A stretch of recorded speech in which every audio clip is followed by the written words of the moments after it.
Muy buenas noches a la directora del curso Contratación Pública y Privada, doctora Lice Estela Ramos. En esta ocasión les estaré presentando mi evaluación final de los temas de la unidad 1, 2, 3 de la fase 4, elaborar un informe ejecutivo mediante diapositivas. En el presente informe están contenidos los temas de las unidades 1, 2 y 3 del curso Contratación Pública y Privada.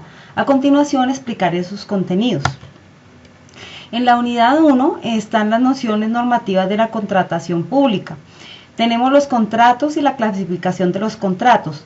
Los contratos son la fuente de las obligaciones consistente en el acuerdo de voluntades para crear o transferir derechos y obligaciones. Tenemos acá la diferencia entre convenio y contrato.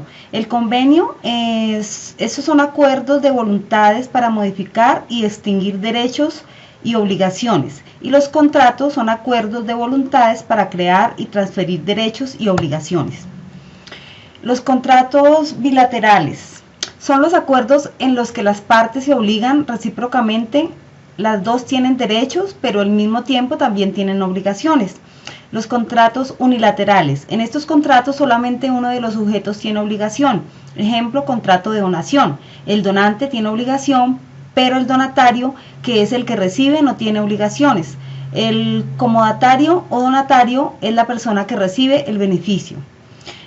Otra clase de contrato, los contratos gratuitos. En esta clase de contratos solamente una de las partes se lleva los beneficios. Ejemplo, el comodato o donación. El comodatario o donatario es la persona que recibe el beneficio. Y los contratos onerosos. Los gravámenes o beneficios son recíprocos para ambas partes. Continuamos con las clases de contratos. Tenemos el contrato aleatorio. Los beneficios que se lleva cada una de las partes no son conocidos desde un principio, ya que quedarán al azar o sujetos a alguna eventualidad o cambio, o sea que al inicio no se podrá determinar la magnitud de los beneficios o gravámenes que recibirán las partes. Ejemplo, contrato de compraventa de esperanza. Este contrato se negocia con un agricultor el comprar en el producto de la cosecha, pero se queda a la espera de que la cosecha sea buena o mala, o sea que para este tipo de contrato el beneficio a recibir es impredecible. El contrato conmutativo. En este contrato ambas partes saben desde el inicio a qué atenerse y conocen de manera clara las prestaciones y beneficios que obtendrá cada una de las partes. Los contratos principales son contratos independientes, no necesitan de otro acuerdo de voluntades para existir. Ejemplo, la compraventa o los arrendamientos. Contratos accesorios. Estos contratos necesariamente dependen de que exista un acuerdo de voluntades previas. Ejemplo, la hipoteca, la prenda, la fianza. Estos contratos también son llamados contratos de garantía. Los contratos de tracto sucesivo, como por ejemplo la compraventa a plazos. En el mismo acto no se da el surtimiento de efectos ni la extinción de los mismos, sino que los efectos se actualizan con el transcurso del tiempo y la extinción del contrato se realizará en el futuro. Los contratos instantáneos. En estos el surtimiento de efectos y la extinción de los mismos se producen en el mismo acto. Ejemplo, contratos de compraventa de contado. Se paga cierto precio y me entregan el objeto de la compraventa y de una vez se extingue o se concluye. Otras clases de contratos. El contratos nominados o típicos. Están perfectamente regulados por alguna orden. Los contratos innominados o atípicos no tienen una definición constante en algún ordenamiento. Los contratos formales exigen que el otorgamiento de voluntades se dé de acuerdo a la ley. La falta de formalidad equivale a un defecto en la contratación que representa la nulidad relativa del contrato. Y los contratos solemnes. Dentro de estos contratos se encuentra el matrimonio como un acuerdo de voluntades ante la ley. Estos contratos deben cumplir con ciertas formalidades o requisitos.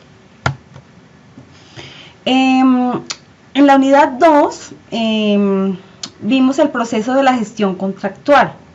Esta unidad se orienta al análisis del proceso de contratación articulando sus tres etapas, que son precontractual, contractual y postcontractual. En esta unidad conocimos el proceso de contratación pública para el mejoramiento de la integración contractual entre la empresa pública y la privada mediante el análisis de las partes que componen un proceso de licitación pública. Tenemos aquí algunos aspectos importantes de la licitación pública.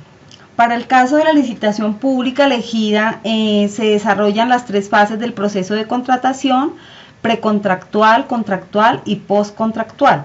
El proceso de licitación pública inicia cuando una entidad convoca de manera abierta y pública por el sistema SECOP 1, plataforma para publicación de los procesos de contratación para las entidades estatales.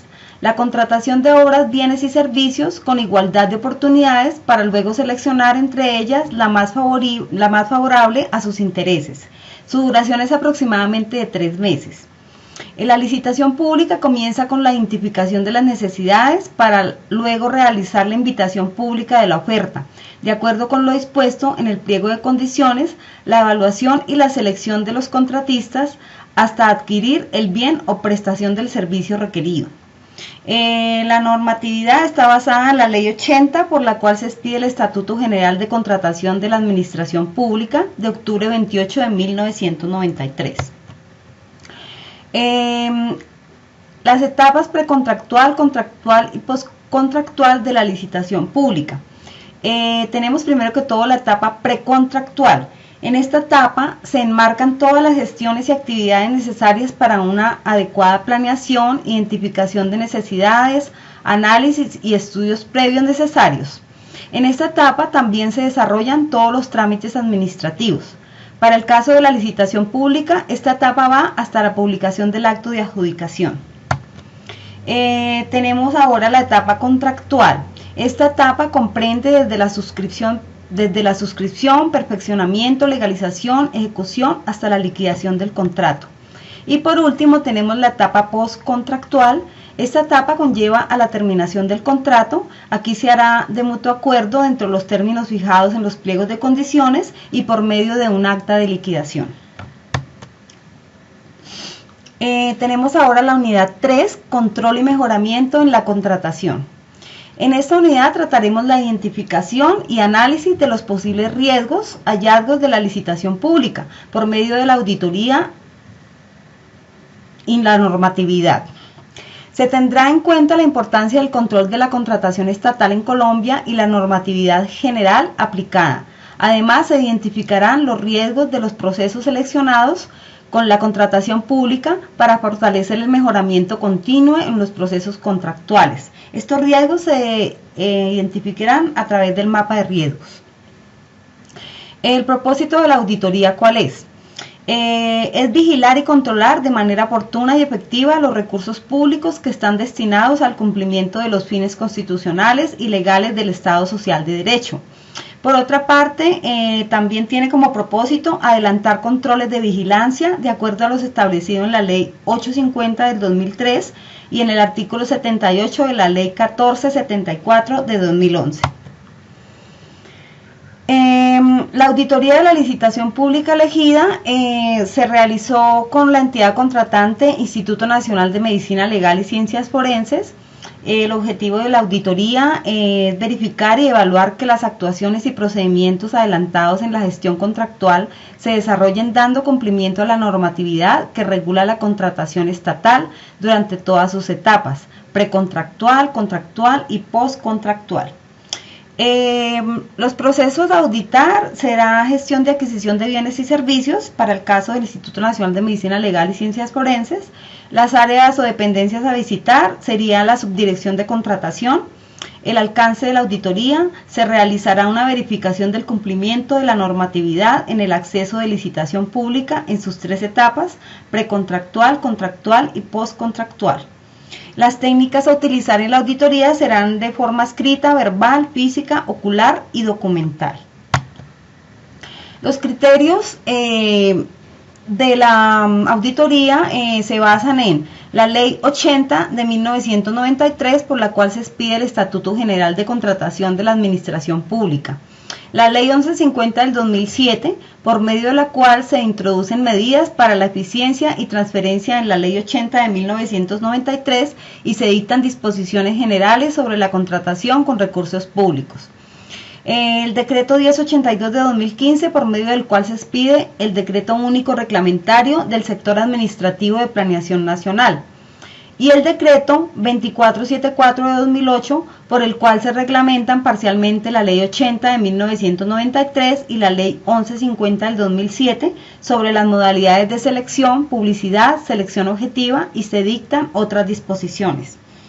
La duración de la auditoría será de 90 horas y el equipo auditor estará compuesto por el auditor líder y el auditor acompañante. Tenemos también el cronograma de actividades de la auditoría. Este es el esquema detallado del trabajo a realizar en la fase de ejecución. Aquí se determina el alcance, la oportunidad y la profundidad de las pruebas para la obtención de las evidencias que soporten los conceptos y las opiniones. Aquí tenemos toda la parte de la actividad de la auditoría, el responsable y la ejecución de la auditoría en la fecha inicial, la fecha final y el total de las horas. Al final del cronograma de la auditoría tenemos la firma de elaborado y la fecha que se elaboró, quien la revisó. La documentación aplicable a la auditoría serán los estudios previos, el pliego de condiciones, las adendas, las actas y todos los documentos adicionales. La metodología que se llevará en la auditoría es la siguiente: se elaborará el Plan General de Auditoría de Control Interno a la gestión contractual. Se comunica a la Subdirección de Contratación que dando cumplimiento al Programa Anual de Auditoría de la vigencia 2018, se iniciará la auditoría interna de gestión a la gestión contractual y se remitirá el Plan General de Auditoría. Se solicita la entrega del siguiente expediente contractual, que es el proceso de licitación pública número 04 SG 2017 y luego se desarrolla la auditoría de acuerdo con el cronograma. Las conclusiones y las recomendaciones de auditoría que se dan y luego se elabora el informe de auditoría. Por último tenemos el mapa de riesgos, donde identificamos la identificación del nivel de riesgo que tiene la contratación, para este caso la licitación pública, calificándolos en alto o medio o bajo. Estos riesgos se califican en alto, medio o bajo. Aquí se identifican los factores de riesgo que afectarían negativamente el proceso de contratación. Tengo las referencias, por último, las referencias bibliográficas de las cuales saqué toda la información. Por último, también doy gracias a la directora por todo el acompañamiento que ha presentado en este proceso académico. Agradezco mucho todo su apoyo. Finalmente, muchas gracias a todos y les deseo un feliz año.